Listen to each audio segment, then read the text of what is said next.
الحمد لله رب العالمين والعاقبة للمتقين والصلاة والسلام على رسوله محمد وعلى آله وأصحابه أجمعين. أما بعد فأعوذ بالله من الشيطان الرجيم.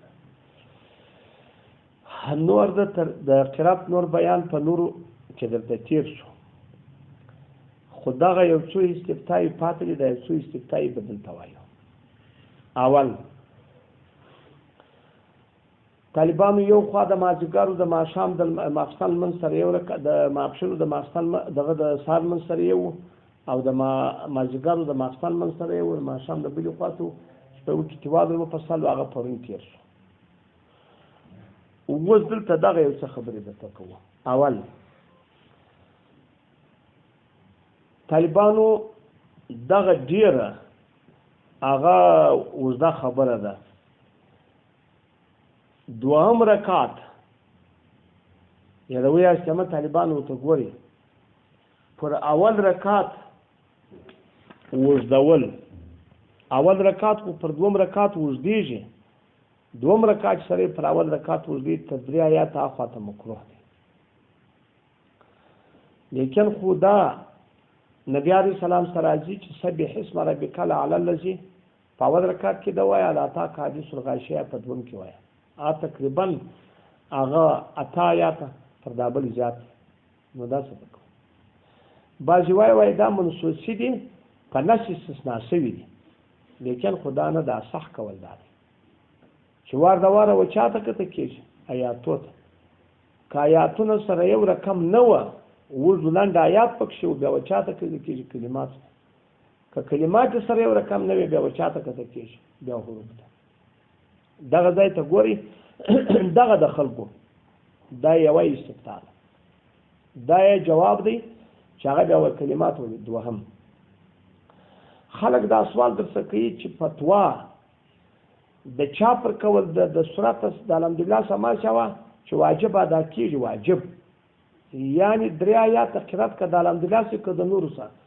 دا خو هغه فرض دی په چا کې. ما خبر ته ګور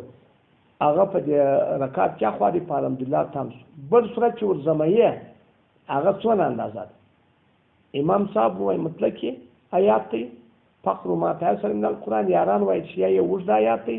یا یو څوک چې دوه لنډ آیات دی. د دې سره دا خدا سره دا ورزمایي فتوا د چا پر کوله د یاران. نو اوس د دې کولو څه خدا معلومیږي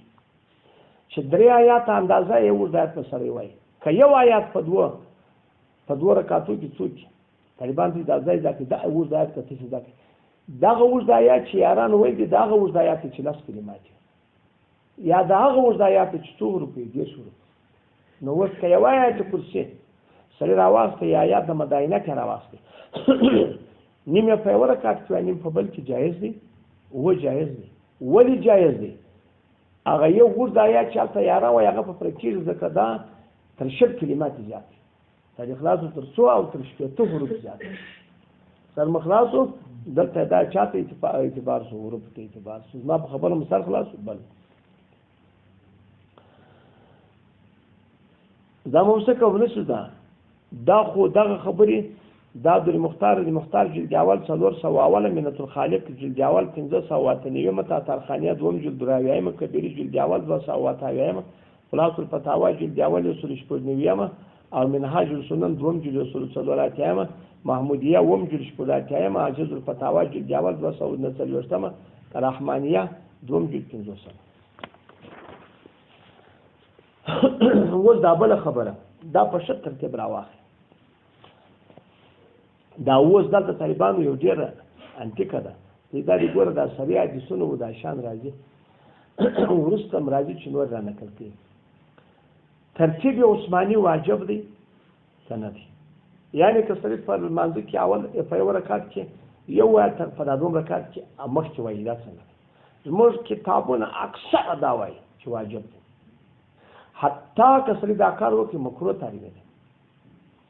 خو سجده سهو نشته باندې ځکه دا واجب د قرات دی، واجب د لمانځه نه دی. لیکن طالبانو دغه خبره نه ده خوندوره. اصح کول هغه دا دی چې یا په حدیث ته وګورئ ته دا دې راغلي، خو اجماع راغلی ده. درې سره امامان شافعي صاحب، مالک صاحب، امام صاحب پر دې خوا دي چې دغه اجماع پر ترتیب عثماني رااله اوس دغه ترتیب به سړی کوي لیکن خو ترتیب یې کول هغه دا دی چې سنت دی هغه مستحب دی د دې خلاف مکروه تنزیهي دی خلاف یې څوک دی مکروه تنزیهي دی نو چې مکروه تنزیهي دی دغه د دوی دلایل چې هغه وایي هغه نه موږ وایي دا چې شوي دي تعلیم د جواز دپاره شوي د اخلاص د چا دپاره شوي تعلیم که مکروه تعلیمي شي خو تعلیم د جواز دپاره نه شي کېدل دا د طالبان دا دفاع د سود کې راځي نو ځکه طالبانو سره دا د فکر ډېره مزاوله غواړي د زموږ سړي په دا کارونه نه پوهېږي ښه دا مو څوک کمه نه شول دا یوه خبره ترتیب عثماني مې څوک کوي هغه مو سنت دی کاکړه دوهم که یو صورت سره ووایي د یو صورت سر وایي د بل صورت هم سر وایي جایز کې خبره نشته خو افضل نه دی افضل دا دی چې یو صورت ووایي یا اخلاص کې یا د سر څخه بس متصل په دواړو رکعتو کې وایي دوم د یو صورت آخر په یو کې وایي د بل صورت آخر په یوه نه کې افضل نه دی افضل دا دی چې یو صورت ووایي په دواړو بل تر صورت واوري که سل آیاته په مابین کې یو صورت ووسو په صورت واوښتي سل آیاته په مابین کې یا دوه صورت وو که کوچني صورتونه هم سل آیاته نه هم پروا نه کوي او که دوه صورته نه وه آیاتونه په مابین کې وو سل آیاته بیا پروا نه کوي لیکن که تر دغه کم وه یا صورت یو صورت تر دغه کم وو نو په دا وخت کې بیا دام خلاف الاولاد مکروه تنزیهي نو په خبره مثال خلاصو څوک دی مکروه تنزیهي یې نه کوي طالبانو هغه چې دا ترتیب عثماني واجب وي لیکن که سړي راولاړ شو دا زموږ خلک ډېر دغه کې زور وي که ما راولاړ شو قل اعوذ بالفلق کې مې شروع کاوه په دوم رکعت کې قل ولا مې ویلې وه په اول رکعت کې اوس قل اعوذ بالفلق کې شروع کاوه که راته بچېدا راسه شروع شو چې راسه شروع شو مو په اول سر کې فکر نو چې فکر نو څنګه بیرته راګرځېدلی دا چې واجب وي لا هم همګو دا چې ما چې ورته پاتې بل په هغه صورت کې چې ترتیب عثماني دی که سړي قل اعوذ برب الناس په اول رکعت کې ووایه په دوم رکعت کې هم قل اعوذ برب الناس وایي هغه به الف لام میم ته نه ځي هغه چې وایي بېرته دې خوا ته راځي هغه چې قرآن ټول یې ختم کړي دا التزام بله خبره ولې دا صورتونه طالبانو ته ګوله اسرار ده په یوه رکعت کې یو صورت په دوه رکعته کې په فرضو کې یو په یوه رکعت کې دوه صورته په فرضو کې دوه یو صورت په یوه رکعت کې مکررول بیا بېرته په دواړو کې مکررول یا نه مکررول په یوه کې دوه درې واره ویل دغه ګرد مطلق په نفلو کې پروا نه کوي په چا کې پروا نه کوي په نفلو لیکن په فرضو کې خلاف الاولاد نو په خبره پوه شو کم شان دي که دوه صورته سړی په فرضو کې وایي هم دا یو او که څوک وایي که یو صورت په دوه واره په دواړو رکعتو کې وایي هم ما خبر او که یو صورت مکرر وایي هم لیکن په نفلو کې مطلقه پروا نه ما په خبره باندې پوه شو ګوري چې دغه ځایونه مو فهم شي انشاءالله په دې خبرو به پوه شي دا بیا د دې په مابین کې څوک نه شو دا فرق یې نه وشو سید راولاړ شوه طالبانو دغه الفاظ د کوي دا خبرې خو درته خلای شولې بله نو ته چې د ځان څخه یو استفتاء کوي یوه مسله ډېر انتیکه مسله ده ډېر انتیکه دغه ځای ته پام ورته وکړي دغه د خلکو ورته پام نه دی یو خلک سوال درڅه کوي چې دوم رکعت پر اول درې آیاته وشي اخوا ته مکروه دی خو ما داسې زه راولاړ شوم ما تسالون مې شروع کړي په اول رکعت کې کس مې دا دی ټوله ما تسالون وایم لیکن درې آیاته ووایه راسه ورک شو چې درې آیاته دې ووایه بل صورت به هم نه اورې دا خلاف الاولاد دی که درڅه ورک شو به ډېر زور نه مو وایي چې څه ده لیکن اوس په دا بل رکعت کې به باره نو څه وایم درې به وایم که یا هر څو چې وایي ما یې سره ما تسالون به کوي تر چا به کنې تر ما تسالون ګوره دا ځای خلک ډېر ورته د غېږې فکر یې نه وي سر مخلاصو دا دی دوم ما در ټول په مسبوق کې مسبوق نه و د نامسبوق ته درک نور معلومېږي امام په دوم رکعت کې خفیه یا خو معلوم نه دی یا قسم جهریه و په دوم رکعت کې در ولاړ شو قل اعوذ برب الناس دغه ووایه قل اعوذ برب الناس ووایه اوس چې زه راولاړ شم که اول رکعت مې اول شي که اول رکعت مې اول شي تر دغه ثاني مخکې شي خو زه به د قل اعوذ برب الناس په دوم کې وایي زه به قل اعوذ بالفلق په اول کې وایم نو خو دا زما اول شو او که د ده څه دومي نو د قل اعوذ بالناس په دوم کې وایي زه به بېرته قل اعوذ برب الناس په چا کې وایم په اول کې نو خو د ده څه بیا دوم دا څه دی ترکیب نه دی دی څوک دی دی خپل په دغه وخت کې منفرد دی هغه رکعت یې ګرځوي چې پاره منفرد په اول رکعت دی هر شي شروع کوي هر شي دوم خدای د بل په تباده کړی هغه ترتیب نشو دغه شان طالبانو ان شاء الله په دې خبرو به پوه شوي فیض الباري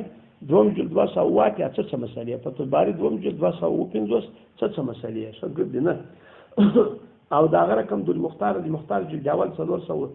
صدرمه یلا او سنن دریم جلد 101 تایو مراخیر فلا جلد اول 402 خلاص الفتاوی جلد اول 9 فتح الرحمانی اصول واویایمه فتاوی یاسر اصول صدرمه کفایت المفتی دریم جلد 450 او فقه حنفي واجرته جلد اول 200 مفتاح الفتاوی هغه 302 محمود الفتاوی جلد اول 29 دارالعلوم دیوبند صدرم جلد اویایمه تعتاویل المختار جلد اول هغه 221 او رحمانیه هغه 2 جلد 15 عزیز الفتاوی جلد اول هغه 209 دغه زایته امداد دغه کاجی خان یو څل 4 جلد اول تاتار خانیه 2 جلد 28 او جامع رموز یو څل 9 جلد اول اپ کې مسائل او رکال صدرم جلد 428 دغه طالبانو دغه ځایونه اتارج مختار پر دغه د تسوای وای دغه ترتیب عثماني هغه یو په یره ساکتي یو په تعلیم که کوشنته یا خارج در منځ تعلیمان وای پروانه کی د چپی خواځه کې د چپی خواځه قرآن ګر سره مکرو تعلیم دي یعنی خلاف نه دی جایز لیکن ګوره په جواز کې نه دی موږ فتوا پر هغه نه وکړه فتوا پر چا وکړه پر جواز وکړه لیکن پر خلاف الافضل پر خلاف الاولا پر خلاف السنت وکړه در مخلاص کوم نو خلاص نو والله سبحانه وتعالى سې شي باندې پاتاوه یو څو نو ته سم مړه به ته سم بسرا ټول راځه باب يقرب في الاخرين بفاتحه الكتاب داغه توري وي حدثنا موسى بن اسماعيل قال حدثنا امام يحيى عن عبد الله بن ابي قتاده عن النبي صلى الله عليه وسلم كان يقرب في الزور في الاولين بيوم الكتاب وسورتين وفي ركعتين اخرين بيوم الكتاب ويسمع والدنا فمجالايا ويتولي في ركعه الاولى ما لا يتيل چني وردول في ركعه الثانيه وكذا في العصر كي وكذا في الصبح دغه الفاظ په څه تفاهم و یلوي اسلام رکعت وکذا فی العصر ګوره ټول په رکعت الله ما اغلا چلو په رکعت ثانی کې رکول د ټول خبره پروند ته تیر شوی و هغه ته طالبانو هغه